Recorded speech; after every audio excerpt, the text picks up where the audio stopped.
As Part 2 concluded, the Otis fighters were still over land.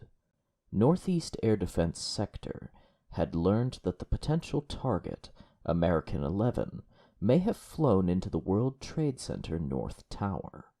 The mission crew commander had just issued his guidance. Multiple players would now be involved in maneuvering the Otis fighters.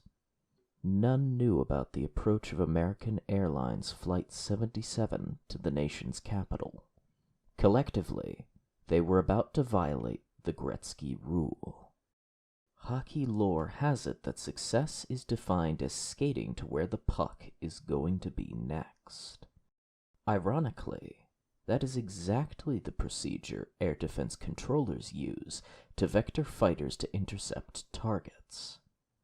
In the fog of war, the Otis fighters were going to fly to where the target had been, New York City, and not to where it would be, Washington, D.C. Here is how that happened. We begin with the Northeast Sector's Senior Director, Major Fox, as he translated the guidance he just received from the mission crew commander, Major Nasipane. He just crashed into the World Trade Center. Okay. That was the last call. All right, this is what I want. All right, our last actual reported position, if he didn't crash into the World Trade Center, was 20 miles south of JFK. So I want you to take him down into this area. Hold as needed. Whatever altitude they need to go for center to make that work is fine with me. Okay. But that's the area I want him to go and hold. Okay. Right in that little gap there. Okay. At the same time, on the Federal Aviation side, PANTA 45 checked in with Boston Center's Cape Sector. Boston Center, PANTA 45 with you out of 13.5 for 39. Cape Sector then checked with Cape Tracon concerning the status of the fighters. Approach. Yeah, he just crashed the plane into the World Trade Center. Yeah, it's being reported on CNN right now, and so the F-15 is going to come back. I don't know if you want to tell Otis if they can talk to him. Shortly thereafter, PANTA 45 again contacted Cape Sector and was told of the crash at the World Trade Center. PANTA 45 responded that he would check with Northeast Sector. The Otis fighters were still over land, just approaching the coastline. 60 on the heading, climbing up level 290, PANTA 45. PANTA 45, Boston. Go ahead, PANTA. Okay, I understand you're going to look for American 11, is that correct? Okay, I just got information that the aircraft has been crashed into the World Trade Center, so I'm not quite sure what your intentions are. If you're still going to head that way, or you may want to talk to your operations. We're going to go right talk to ARTCC right now. Here is how that was discussed at Northeast Sector. The fighters were now over water.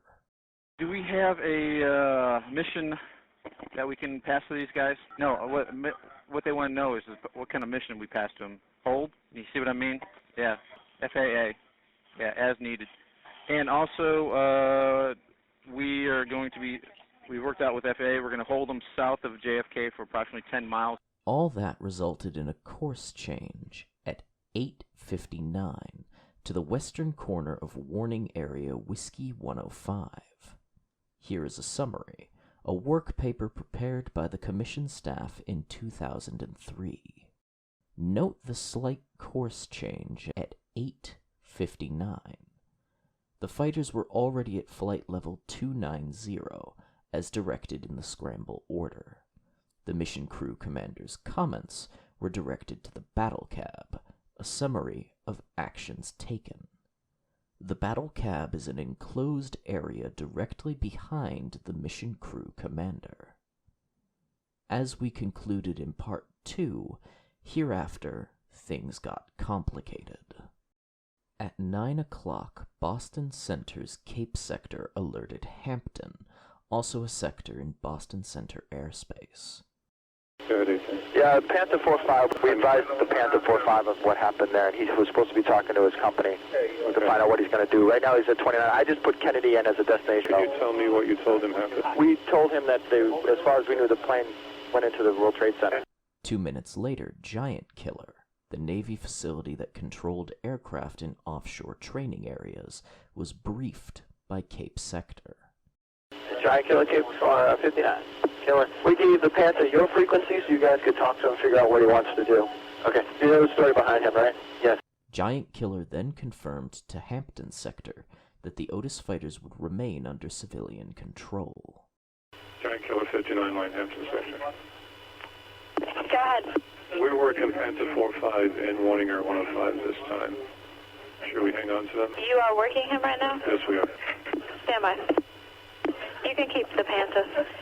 By 9:07, it was clear that the mission crew commander wanted the fighters over New York City.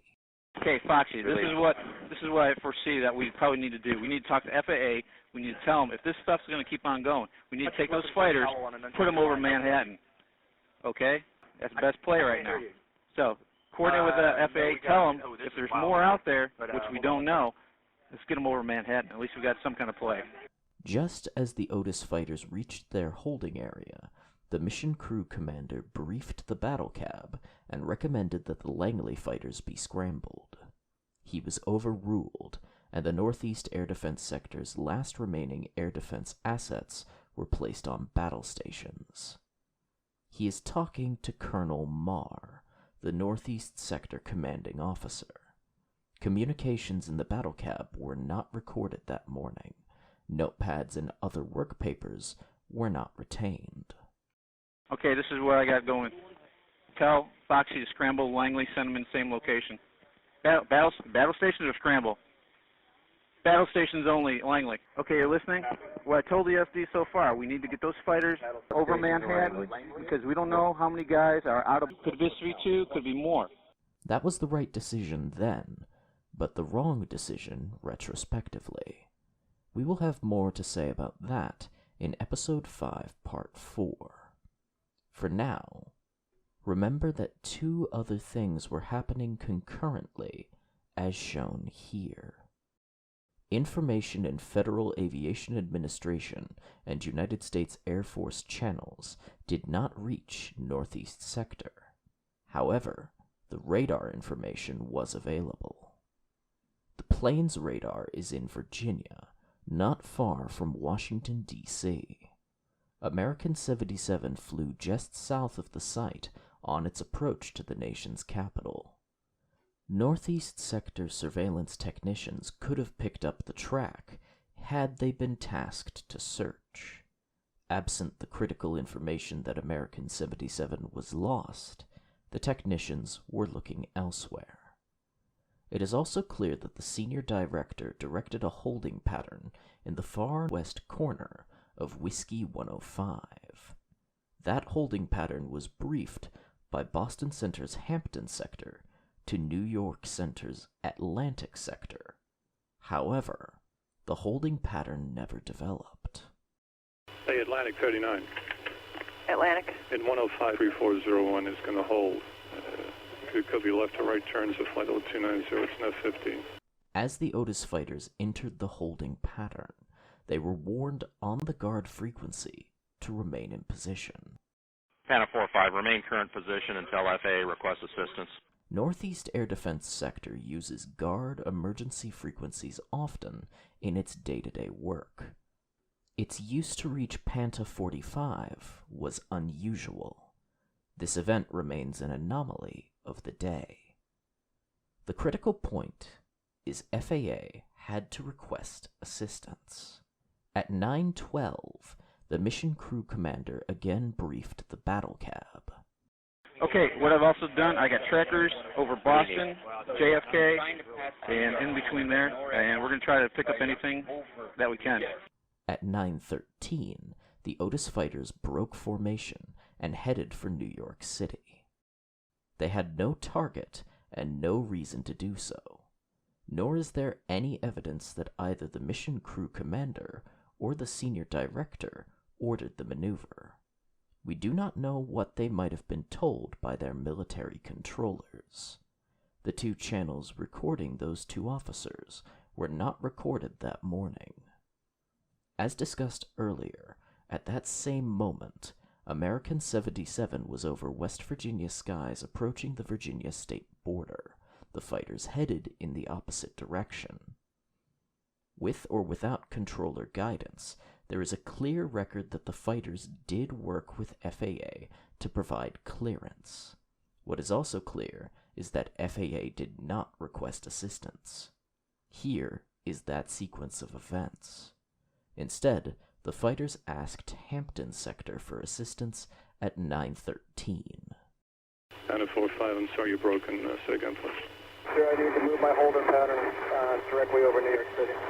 Panda 45, you cleared left turn direct through the Kennedy VOR. Initial heading is 300. Maintain flight level 290. Hampton sector never asked for military assistance, but simply did what they could to honor the request. Panda 45, you wish to hold over the Kennedy VOR, is that correct? Confirm, sir, we need to hold right over the city if able. Okay, I'll tell you what. Navigate to the Kennedy VOR. Hampton sector had no authority in New York City skies, so instead directed an interim solution: fly to the Kennedy VOR. For his part, PANTA 45 did alert Northeast sector. That's the firm. We're en route right now to the World Trade Center. We're going to be holding right over the city. There was no mention of an FAA request. At 9:19, Hampton Center handed the PANTA flight off to New York Center's Kennedy sector. Kennedy.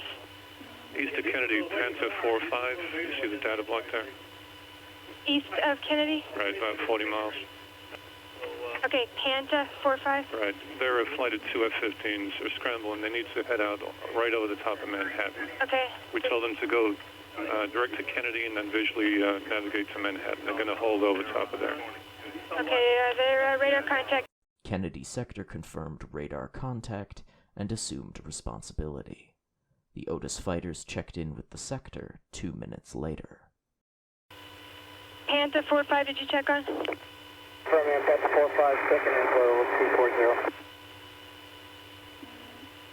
PANTA 45, roger that. Descend and maintain flight level 180. 24 for flight level 180, and did you copy our request to hold over the city? PANTA 45, I have your request. What altitude are you going to be looking for to hold? 180, whatever's good for you now. Kennedy sector worked with PANTA 45 to establish a combat air patrol in the vicinity of New York City.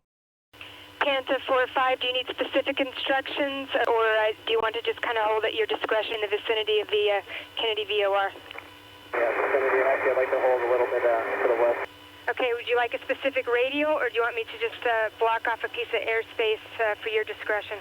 You can just block off the airspace, that'd be great. That was a complicated procedure, clear evidence of why Northeast sector would not directly control the Otis fighters that morning. New York Center had to coordinate with New York TRACON, among others, to make things work. That was beyond the capability of Northeast Air Defense Sector, as its senior director, Major Fox, established in Part 1. Whatever happened, the flight to New York City caught the mission crew commander by surprise. Even though he wanted the fighters there, he did not order them. Neither did the senior director. Let's take a moment for a summary. Again, a commission work paper from 2003 is helpful. Even though the mission crew commander wanted the fighters closer in, at the same time the fighters were warned, on guard, to remain and await an FAA request. At 9:18, he told Boston Center that the fighters were in the warning area, except they were well on their way to New York City. When he finally learned of the threat to the nation's capital at 9:22, his first reaction was to use the Otis fighters, except they were not where he thought they would be. Okay, American Airlines is still airborne. 11, the first guy, he's heading towards Washington. Okay, I think we need to scramble Langley right now, and I'm gonna take the fighters from Otis and try to chase this guy down if I can find him. They had flown to where the target might be, not where it would be. In Part 4, we will discuss what would have happened if the Otis fighters had flown to where a target would be next: the skies over urban Northern Virginia. Stay tuned for a what if, emphasis on what if, review of NORAD testimony to the Commission.